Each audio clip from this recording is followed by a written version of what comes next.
The will to power is a concept dreamed up by an old German weirdo named Friedrich Nietzsche, and it's one of the most hotly debated, commonly misinterpreted ideas in all of philosophy. I'm not much of a philosopher myself, but in my mind the concept has some very, unsavoury connotations.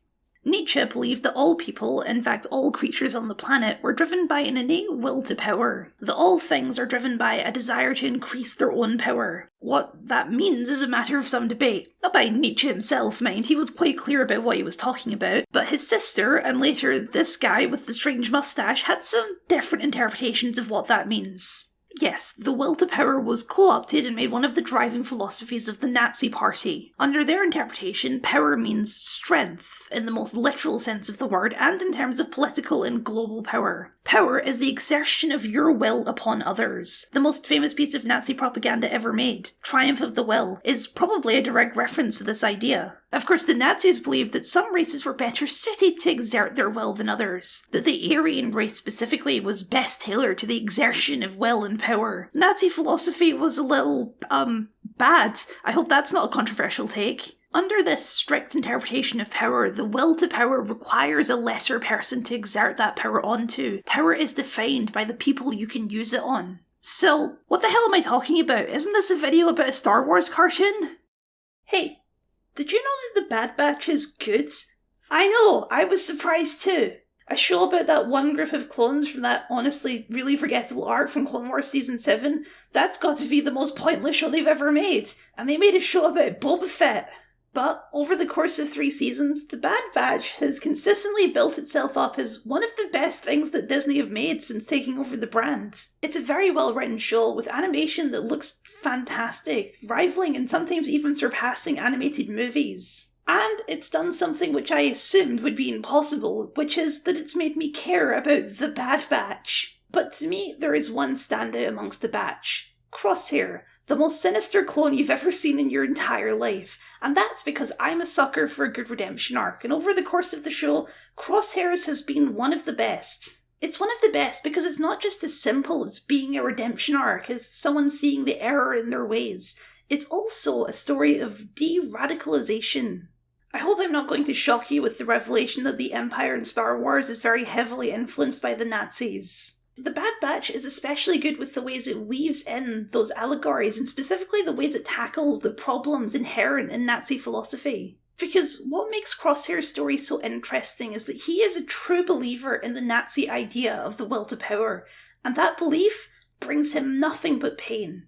Let me get you up to speed if you're not as deep into Star Wars lore as I am. The Bad Batch is set immediately after Revenge of the Sith, when Palpatine takes over and executes Order 66, commanding all of the clones to immediately kill every Jedi. The Bad Batch are a genetic anomaly, clones who were altered during their creation to emphasize different traits like intelligence or strength or senses, or in Crosshair's case, marksmanship. Because of this mutation, the Bad Batch are immune to the mind-controlling influence of the chip in their head that would force them to execute the Order. All but one of them anyway. Crosshair's chip does work, and as a result, he attempts to murder a child on behalf of the new Empire. Yeah, I know it's canon, that's not really relevant, nor does it really even make any sense whatsoever. So while the rest of the batch eventually decide to defect from the Empire and run away with their new adopted child, Crosshair is robbed of that choice and stays with the Empire. So now, Crosshair is a bad guy. Technically. It's harder to judge someone's actions when they're under mind control, but he essentially serves as the main bad guy of Season 1.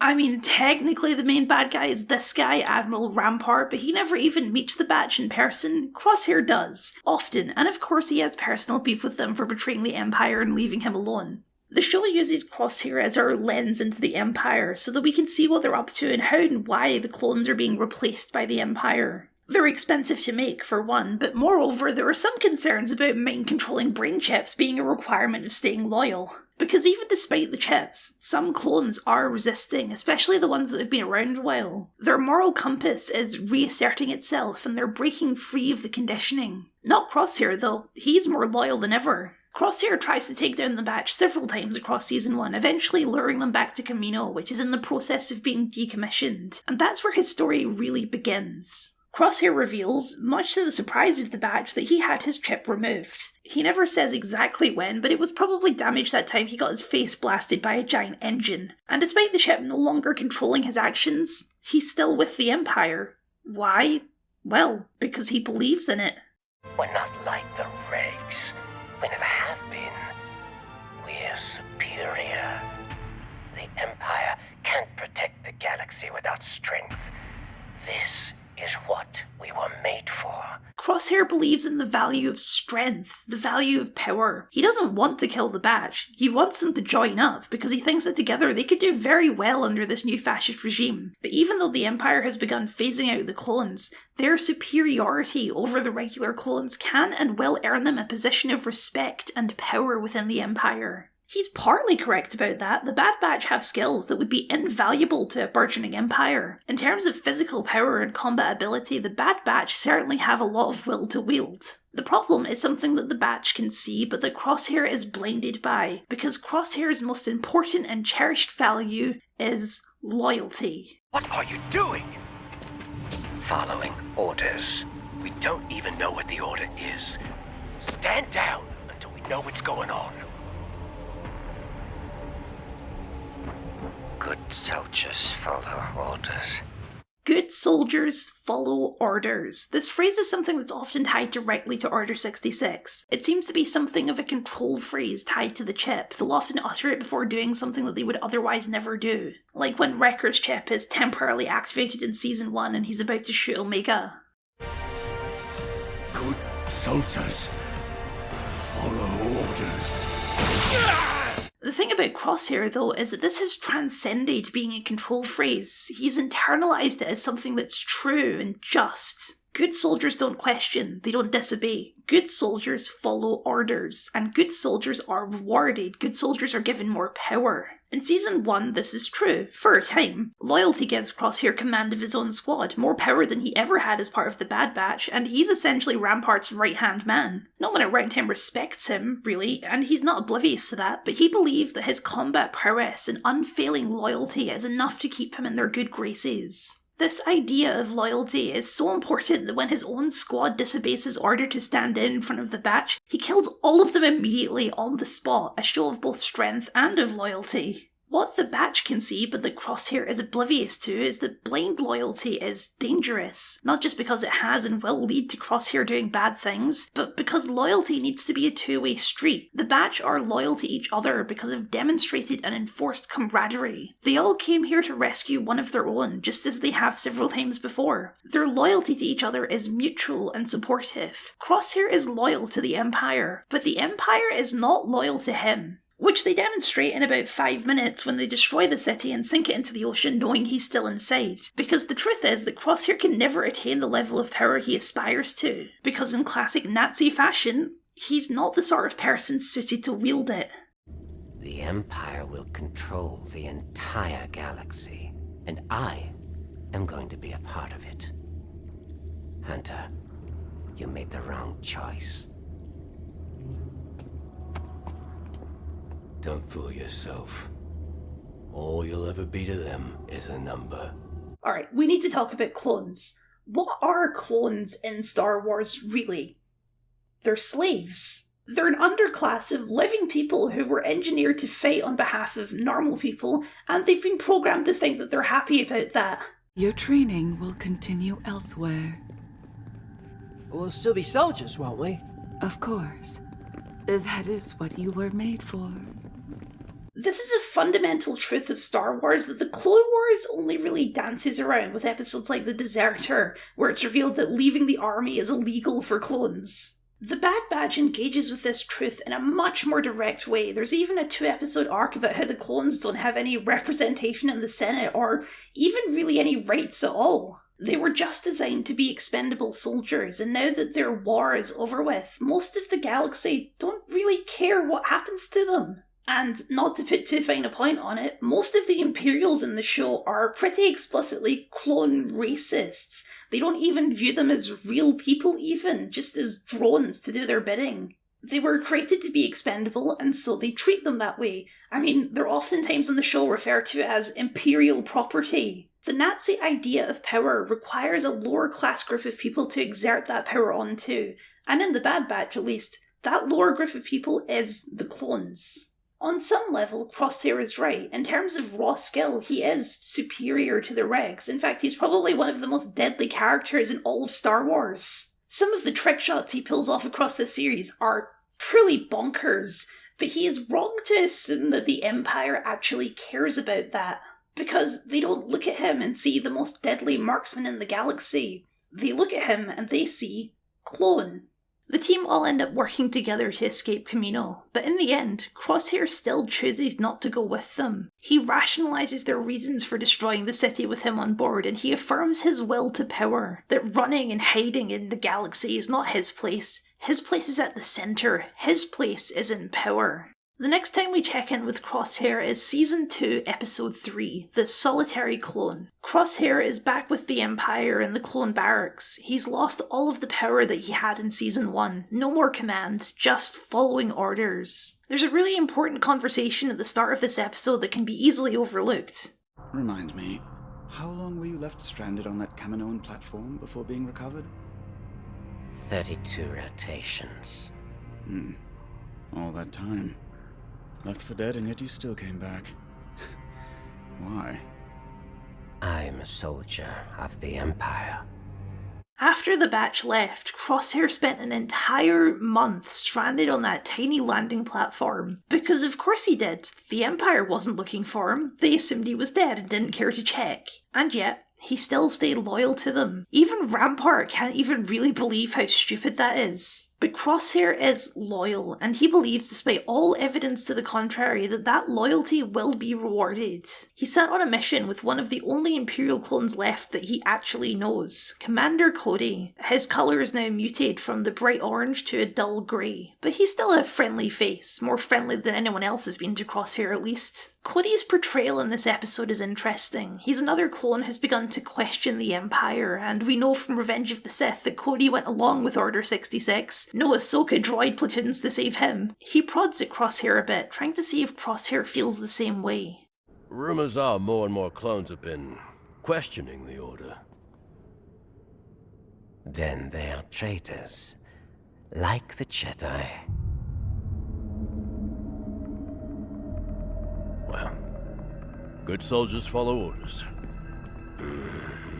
I think under the surface, Cody is just looking for a friend, because one thing we don't tell you about being a fascist is that it's really lonely. A system that values increasing your power above all else is a system where compassion and empathy and friendship are a liability. Success under fascism means that you trust nobody and betray everybody if it has the potential to increase your own standing. Crosshair looks miserable at the start of this episode, alone and living in a room no bigger than a prison cell. You can feel that a part of him wants to let Cody in and accept an open hand of friendship, but he's still a true believer and feels that accepting that hand would be weakness. The mission they're sent on is menial, mean, and petty. They're being sent to neutralise a small city so the Empire can take over. It's not a noble mission, it's dirty work. The city has a battalion of battle droids, so the episode taps into some of that old Clone Wars imagery, but it feels different now. It feels more true. Cody tries to resolve things peacefully, but the Imperial officer demands blood, and so Crosshair obliges. Good soldiers follow orders. Tell me something, Crosshair. This new Empire, are we making the galaxy better? We're soldiers. We do what needs to be done. You know what makes us different from battle droids? We make our own decisions, our own choices. And we have to live with them too. The next day, Cody is reported AWOL. He reached out to Crosshair to try and make a connection, but Crosshair rejected it, and so, rightly, Cody decided there was nothing left for him in the Empire. And here Crosshair is, still following orders of an admiral who openly mocks that loyalty. But of course, Rampart himself isn't in any a better position than Crosshair is really. No one is truly safe under fascism, and when Rampart's own schemes catch up with him and the Emperor himself throws him under the bus, what's Rampart's one defense? Stay back. I was following orders. I was following... Loyalty isn't just unrewarded under this system, it's actively detrimental to your own success. Rampart believed that because he had power and had earned the trust of his superiors, that they would protect him, but failure is intolerable. And so, Rampart is taken off-screen by security, never to be seen again, a victim of his own arrogance. And yet, Crosshair is still here. Rampart was the last person left who actually knew who Crosshair was. Even if he was a dick, he understood that Crosshair was a useful asset, that he was superior to the Regs. Now that Rampart's gone, Crosshair really is just another clone. And so we get to the oh-so-innocently named episode, The Outpost, a name that does not imply you're about to watch one of the best things in all of Star Wars. I'm being serious. Even if you have no intention of watching this show, I strongly recommend you watch this episode. Season 2, Episode 12. I think it works completely without context as its own little story. But you've watched this far into the video, so you've got all the context you need. Crosshair has a new mission and a new commanding officer, a Weasley little Imperial with open disdain for clones, referring to them as used equipment. The mission? Go investigate what's going on in an outpost in the middle of nowhere on a frozen ball of ice. It's a step even below raiding an innocent town, it's grunt work. That's all that unquestioning loyalty has earned Crosshair. Since he doesn't ask questions or put up a fight, he'll do the grunt work. The station is being manned by 3 clones, all the rest of them are dead. The clone in charge, Mady, explains that they sent for reinforcements a month ago, but nothing ever came. They've been fighting harsh conditions, failing equipment, and bands of raiders out here, on their own, all in the name of protecting some crates for the Empire. Mady is extremely bitter about the whole situation and isn't afraid of showing it. While out on patrol around the outpost, a vulture flies past.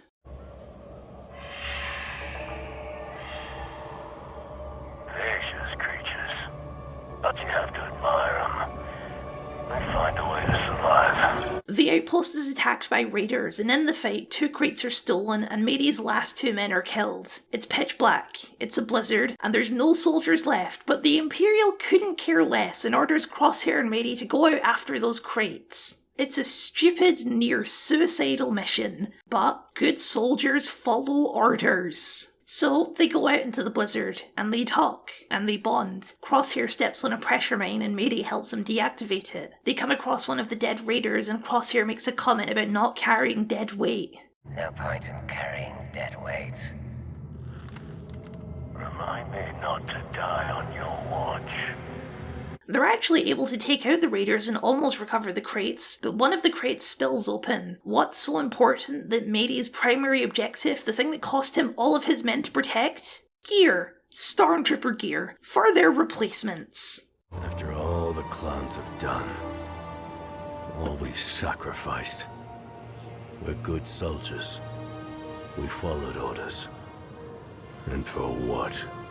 Mady and Crosshair are one and the same. They value loyalty more than anything else. And here, in the middle of a glacier surrounded by your dead brothers, is the reward for that loyalty. Crosshair can't claim to be superior anymore, because here he is in the snow next to a Reg in exactly the same position he is. A month passed when he actually needed the help, just like Crosshair on that landing pad. For the first time, Crosshair begins to see the depths of the trench he's dug himself. One of the hardest things to admit, especially if you're as stubborn as Crosshair is that you're wrong. With Mady, he can find solidarity, camaraderie, and genuine kindness, something he will never feel from the Imperials. And this time, unlike Cody, he starts to reciprocate it. Of course, things are never so simple, as their firefight causes an avalanche and Mady ends up severely injured. He tells Crosshair to leave him, he's dead weight after all. But Crosshair doesn't give up on him. They walk, for days it seems, across the frozen tundra, a godly level of strength and willpower and heroism if ever there was one, but not under the Empire.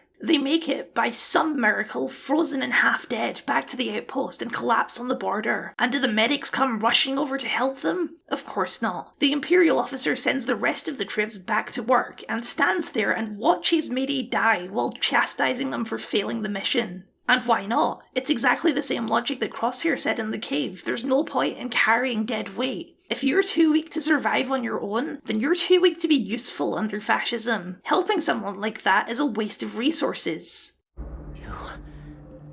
You could have saved him. Perhaps you didn't hear me. He is expendable. As are you.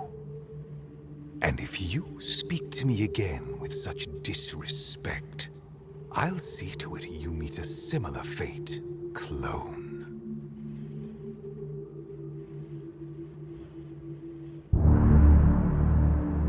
Crosshair is still alive, barely, so the Imperial orders him to get up and get back to work. And of course, good soldiers follow orders, right? Not this time. Lieutenant.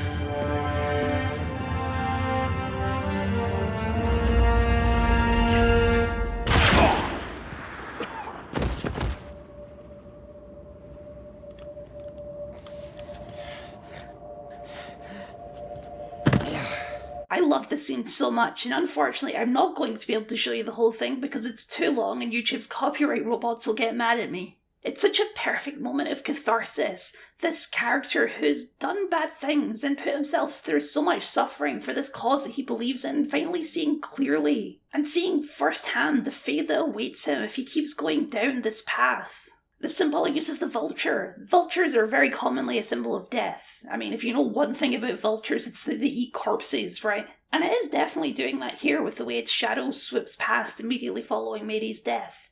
But it's also a symbol of survival. It's vicious, it's alone, but it knows how to survive, and in this moment of defiance, Crosshair becomes the vulture. The mountains in the background literally form his wings in this shot, which is just subtle enough to be brilliant. And the music, I have to talk about the music. Star Wars does this thing where every character has their own musical cue, and Crosshair actually has two. He has a good one and he has an evil one. The evil one goes like this.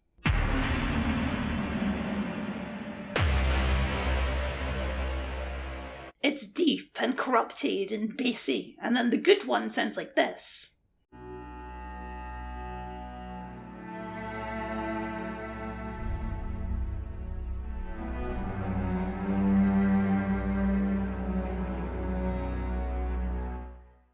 It's more sad and somber and regretful. But here, in this moment of defiance, for the first time in the series, it sounds truly heroic, and it's fantastic. A YouTuber called Hobrix has a whole video breaking down Crosshair's musical journey across the first two seasons, but suffice it to say, the entire show has been building to this moment musically. For a second, the episode makes you think that Crosshair might have died, and certainly the character thought he was going to die in that moment, and it would have been a poignant final scene. One last lashing out, a grasp at true freedom for the first time in a lifetime of mistakes. But he doesn't die. He has to keep going, and actually atone for his mistakes, and that is so much more interesting. I've been focusing a lot on the Nazi idea of the will to power, that power is strength, and the will to power is the exertion of that strength upon others. But as the show has continually demonstrated, this idea of power is a fallacy. Power that's dependent on other people is no power at all. That Weasley Imperial officer thought he had power over Crosshair, but the truth is he had no power, not once Crosshair's loyalty was finally broken. So, what was Nietzsche's version of power? The version that wasn't corrupted by the funny mustache man? Well, power comes in many forms. Power is not just gained through cruelty, fear, and strength, but through kindness. In fact, in most cases, kindness is a better way to increase your own power. If you force someone to do your bidding, then they might say no, or they might seek revenge later. If the exchange is mutual, that's a kind of power that's much less likely to go away. Power can also be directed inward. Power over yourself is one of the most important ways that your will can be expressed. Mastery over your own body and your own emotions is a form of power. Coming to terms with and learning to live with and overcome illness or disability is a form of power. When Crosshair finally returns to his family, he's more powerful than he ever was and ever could be under the Empire. Not through strength or skill, but through empathy and mastery of himself. I would just like to clarify that I'm not here to stand Friedrich Nietzsche. He wasn't a Nazi, but he was a real kooky guy with a lot of weird ideas. I'm not a philosophy major, I can't claim to be an expert, but I do find this idea of power compelling. And I think the ways that it intertwines with this show and Crosshair's journey as a character is really interesting. At the time of me making this video, the Bad Batch isn't done yet, but I feel pretty confident in saying that this chapter of Crosshair's story is over. Whatever Crosshair's future holds, it will be on his own terms, under his own power. I I thought I knew what I was getting into with the Empire. I thought I was being a good soldier. Nobody really understood what was happening back then. I've done things. I've made mistakes. I have regrets too, Crosshair. All we can do is keep trying to be better. And who knows? There just might be hope for us yet.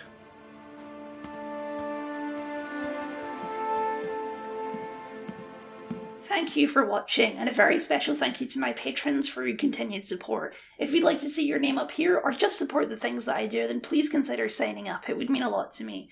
As well as a like, a comment, a share, and a subscribe. Ramble, ramble, ramble, ramble. I have plenty more videos about Star Wars. If you're looking to stay animated, then I recommend clicking up here for this video about Padme and her episodes of the Clone Wars and how they're actually really good. Or if you're looking to stay more serious with dissections of fascism, then why not click on this video about Andor? That show's all about that sort of stuff.